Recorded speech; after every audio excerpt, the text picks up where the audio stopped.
สวัสดีครับวันนี้ก็วันที่23มีนาคมปี69นะครับคลิปนี้จะวางแนวทางของลาวพัฒนานะครับให้สีทางช่องก็เป็นแนวทางนะครับเนาะวันนี้ก็เช้าวันจันทร์นะครับเนาะวันจันทร์ที่23ก็พูดถึงเรื่องน้ำมันว่าบ่าวสลามก็เซ็งครับเนาะไปไหนมาไหนเติมน้ำมันลำบากครับเนาะลำบากมากก็จะหาได้ครับเนาะจนไม่อยากจะไปไหนแล้วทุกวันนี้ครับเนาะหายากมากเราเจอแต่ของแพงครับเนาะของแพงกันเลยใครมีปัญหามันก็คอมเมนต์บอกกันได้นะครับเนาะคอมเมนต์พูดคุยกันได้น้ำมันแพงไม่พอเราหายากต่างหากก็อีกไกลสงกรานต์มายังมีปัญหาครับเนาะเดินทางไกลลำบากแน่นอนครับเนาะเดินทางไกลถ้าใครรับผลกระทบก็พูดคุยกันได้ครับเนาะพูดคุยกันได้สงกรานต์นี้น่าจะลำบากครับเนาะน่าจะพิจารณาว่าจะไปไหนหรือเปล่าหรือว่าจะอยู่กับบ้านครับเนาะเริ่มคิดนะครับตอนนี้ไม่อยากจะไปไหนนะครับเนาะไปเราลำบากไปเขาคิวรอเติมน้ำมัน2-3 ชั่วโมงก็ไม่เอาเราไม่ค่อยชอบครับเนาะรอนานๆไม่ค่อยชอบครับรอนานแล้วไม่รู้จะได้หรือเปล่าปัญหามันก็ลำบากครับเนาะลำบากสงกรานต์ ช่วงสงกรานต์ต้องเริ่มทบทวนแล้วเนาะว่าจะไปไหนหรือเปล่าค่อนข้างยากครับเนาะโอกาสจะไม่ไปมีสูงครับเนาะมีสูงมากถ้าสถานการณ์ไม่ดีขึ้นครับเนาะก็เป็นปัญหานะครับเนาะเป็นปัญหามาที่เรื่องของเราครับเนาะเราบริหารด้วยเนาะใครไปไหนมาไหนต้องระวังครับเนาะยังเดินทางเติมน้ำมันครับเนาะก็มาที่ฮานอยของเราครับเนาะวันนี้วันจันทร์ขอฮานอยก็จันทร์พุธศุกร์ครับเนาะส่วนเราพัฒนาครับเนาะพูดผิดเราพัฒนาส่วนฮานอยออกทะเลมาหลายวันครับเนาะทะเลมาหลายวันเลย ถ้าใครอยากได้ก็คอมเมนต์บอกกันได้เนาะถ้าใครเดี๋ยวว่าจะปิดปรับปรุงไปสักพักก่อนก็ค่อยว่ากันนะเนาะคอมเมนต์บอกกันได้นะเนาะคอมเมนต์บอกกันได้จับทางไม่ได้ครับช่วงนี้ฮานอยไม่รู้เป็นอะไรเป็นคนละทิศละทางนะเนาะหยุดไป3-4 วันสอนนะเนาะโอ้เราพัฒนาไปก่อนนะเนาะเราพัฒนาไปก่อนแล้วค่อยว่ากันนะเนาะ ก็วันนี้ก็เหมือนเดิมนะเราไม่ได้คลิปสดเหมือนเช่นเคยก็คลิปพามาชมธรรมชาติสวยๆเหมือนเดิมครับเนาะต้นไม้ใบหญ้าไม่นำลำธารเหมือนเดิมวิวธรรมชาติสวยๆบ้านเราที่ วิวแม่น้ำโขงครับเนาะแม่น้ำโขงที่มุกดาหารครับเนาะพาน้ำมนต์มาเที่ยวครับเนาะพาน้ำมนต์มาเที่ยวมาทำบุญที่พระธาตุพนมครับเนาะแล้วก็เลยมาที่มุกดาหารต่อนะครับเนาะก็สนุกสนานกันไปครับเนาะก็ถือว่ามาเที่ยวก็ได้เดินทางก็ได้ในตัวเหมือนเดิมครับเนาะเหมือนทุกครั้งทุกคลิปนะครับจะได้ไม่เบื่อครับเนาะอยู่เป็นเพื่อนกันไปครับเนาะจะได้เป็นเพื่อนกันไปใจเย็นๆครับเนาะใจเย็นๆก็ดูผลของเมื่อวันศุกร์ที่ผ่านมาก่อนครับเนาะวันศุกร์ที่20ที่ผ่านมาครับเนาะผลของเราพัฒนาเลข4ตัว6ตัวก็มี024798นะครับ024798 2ตัวล่างก็47นะครับ47แต่บางทีก็02ครับเนาะแล้วแต่จะเขตไหนครับเนาะ47น่าจะเป็นส่วนใหญ่นะครับ3ตัวก็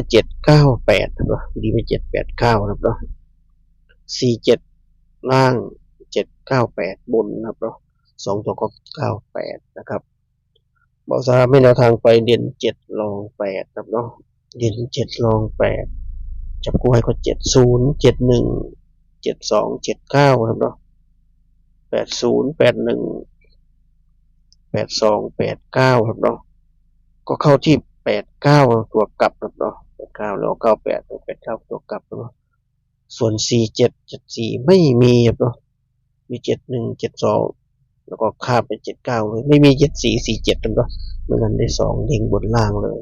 ได้เด้งเดียวแล้วว่าเป็นตัวกลับ89 98ครับเนาะได้ไปเด้งนึงถ้าใครรูดได้บนได้ล่างครับเนาะ7กับ8ครับเนาะพอ3เด่น7เด่น8ครับเนาะเขา47กับ98 ใครรูดได้บนล่างก็ใครรูดบ่าวสามไม่รูดครับบ่าวสามงบน้อยครับเราไม่รูดเจาะอย่างเดียวแล้วก็จับ7กับ8กดคอกันไว้แค่นั้นนะครับเนาะก็ใครตามก็ดีใจด้วยนะครับเนาะใครตามสลับคอตำลาวนะครับเนาะคอตำลาววันนี้ก็สะดวกจดไว้นะครับสะดวกจดแคปบอลหรอแคปเหมือนเดิมครับเนาะลงมาแคปทุกคลิปนะครับพยายามฟังให้จบครับเนาะวันนี้ก็เหมือนเดิมครับเนาะถ้าไม่ได้ผิดพลาดซื้อให้ติด2ตัวนี้ไว้ครับเนาะถ้าไม่ได้ผิดพลาดมีลุ้นแน่นอนครับเนาะเด่นเราเดินดีกว่า14-15 งวดครับเนาะจะไม่ผิดเดินดีมากใส่รถใส่วิ่งก่อนสบายครับเนาะวันนี้เด่น5รอง6นะครับเด่น5เด่น6ติด2ตัวนี้ไว้นะครับเนาะถ้าไม่ผิดพลาดน่าจะมีลุ้นอีกต่อเนื่องครับเนาะถ้าไม่ผิดพลาดเลขเด่นนะครับก็จับคู่ให้ก็60 61 68 69นะครับ50 51 58 59ทวนกันนะครับเราพัฒนาเด่น5เด่น6นะครับจับคู่ก็60 61 68 69 50 51 58 59ครับเนาะ8คู่เน้นไปที่60 61แล้วก็51นะครับ60 61 51เป็นตัวเน้นนะครับเนาะ3คู่นี้ก็มาที่ชุด3ตัวแล้วเนาะมี4ชุดเหมือนเดิมวันนี้ก็มี960 961 851 850นะครับ4ชุด4ชุดนี้เน้นไปที่960 961 851นะครับ4ชุดเน้นเป็น3ชุดนะครับเนาะเป็น3ชุดนะครบถ้วนนะครับสำหรับแนวทางของลาวพัฒนาวันนี้วันจันทร์นะครับวันจันทร์ไม่ใช่วันศุกร์เช้าวันจันทร์ลาวพัฒนานะครับเนาะ2 ทุ่มนะครับเนาะลาวก็เยอะนะครับเนาะลาวนู่นลาวนี่5 6 7อย่างน้อยต้องมี5 6ถ้าน้อยครับเนาะ5 6ลาวพัฒนานะครับเนาะก็รอบลาวพัฒนารอบ2 ทุ่มนะครับเนาะ2 ทุ่มถ้าจะไม่ผิดมันมีคนบอกให้ฟังว่ารอบ2 ทุ่มจะมี2 อย่างเลยระหว่างลาวพัฒนากับอะไรอีกสักอย่างหนึ่งก็มันไม่เคยมีใครพูดให้ฟังครับเนาะแต่พอซ้ำไม่มั่นใจครับเนาะมั่นใจคือ2 ทุ่มลาวพัฒนาครับเนาะลาวพัฒนาประมาณนี้ครับเนาะก็เหมือนเดิมครับเนาะท้ายคลิปสำหรับคนที่งบน้อยก็ตัวเน้นนะครับที่ผมเน้นให้เผื่อวันพุกเข้าครับเนาะวันนี้ก็มี60 61 51นะครับ60 61 51เป็นตัวเน้นนะครับเนาะชอบที่สุดเลยในวันนี้ถ้าชอบคนเบาสนามก็จัดไปครับเนาะจัดไปถ้าไม่ชอบที่เบาสนามให้ก็เลือกคู่ได้เลยครับเนาะในบรรดา8 คู่นี้เลือกคู่ไหนชอบคู่ไหนจัดคู่นั้นเลยเนาะคนงบน้อยพอได้ลุ้นกับเขาเนาะเป็นคนก็ไปลุ้นเนาะทุกปากเปล่าก็ไม่มันก็ติดเป็นน้องมานิดนึงครับเนาะพอได้ลุ้นนะครับเนาะถ้าชอบที่เบาสนามให้ก็เลือกคู่ได้เลยประมาณนี้ว่าตัวเบาซ้ำจับคู่ไม่แม่นก็เอาเรื่องเรียนที่เบาซ้ำให้ไปหาตัวประกอบเองได้เลยครับเนาะ